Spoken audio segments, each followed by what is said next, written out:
দেবযোগায়ন physiotherapy সেন্টারের পরিচালনায় দেবযোগা জাজেস অ্যাসেম্বলির সহযোগিতায় যে যোগা কম্পিটিশান চলছে, সেই যোগা কম্পিটিশানে বয়েজ এবং গার্লস আলাদা আলাদাভাবে দুজনকে ভিডিও পাঠানো হচ্ছে। এই ভিডিওয় এখানে যে ভিডিও দুজনকে দেওয়া হয়েছে 504 আর 505। 504 জয়জিৎ সর্দার এবং 505 অঙ্কন বৈরাগী। এদের দুজনের ভিডিও দেখে আপনাদের কার ভালো আসন হচ্ছে আপনারা অবশ্যই কমেন্ট বক্সে জানাবেন।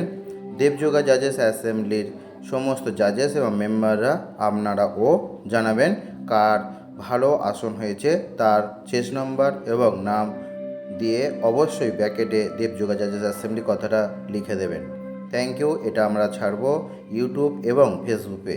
এইখান থেকে আপনারা সবাই দেখবেন, সবাই দেখে এই ছেলে মেয়েদের কাদের আসন সবথেকে বেটার হচ্ছে আপনারা ভোট দেবেন এবং যার সবথেকে ভোট বেশি হবে সে সেকেন্ড রাউন্ডে উঠবে। Thank you. আপনারা চেষ্টা করুন ভালোভাবে ভিডিওটাকে দেখে সবাই যোগপ্রেমিক মানুষরা ওদেরকে ভোট দেওয়ার চেষ্টা করুন। দেবযোগা জাজেস অ্যাসেম্বলির সহযোগিতায় আজকের এই যোগা কম্পিটিশান চলছে। এই ভিডিও 10 দিন থাকবে। 10 দিনের যার সব থেকে বেশি ভোট পড়বে সেই সেকেন্ড রাউন্ডে উঠবে এবং তারপরে তাকে বিভিন্নভাবে পুরস্কৃত করা হবে।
10 দিনের মধ্যে এদেরকে অবশ্যই ভোট দেবেন। 10 ডে করে সময় থাকবে, 10 দিন। যেদিন ভিডিও ছাড়া হবে সেই দিন থেকে 10 দিন। তো অবশ্যই দেবযোগা জাজেস অ্যাসেম্বলির সমস্ত জাজেস মেম্বাররা আপনারা অবশ্যই এদের কোন ছেলেটা ভালো হচ্ছে সেই স্টুডেন্টের দুটো চেস নাম্বারের মধ্যে একটা চেস নাম্বার অবশ্যই লিখে দেবেন আর পাশে দেবযোগা জাজেস অ্যাসেম্বলি কথাটা সংক্ষেপে লিখবেন। Thank you. খুব ভালো থাকবেন। একটা ভিডিও 10 দিন করে সময় থাকবে। 10 দিনের মধ্যে যার ভোট সব থেকে বেশি হবে তাকে সেকেন্ড রাউন্ডে তোলা হবে। 10 দিন করে সময় থাকবে একটা ভিডিও। Thank you. সমস্ত ছেলেমেয়েরা এবং সমস্ত জাজেস এবং সমস্ত যোগের মানুষ আপনারা দেখবেন, চেষ্টা করবেন 10 দিনের মধ্যে তাদের রেজাল্টটাকে দেওয়ার জন্যে। Thank you.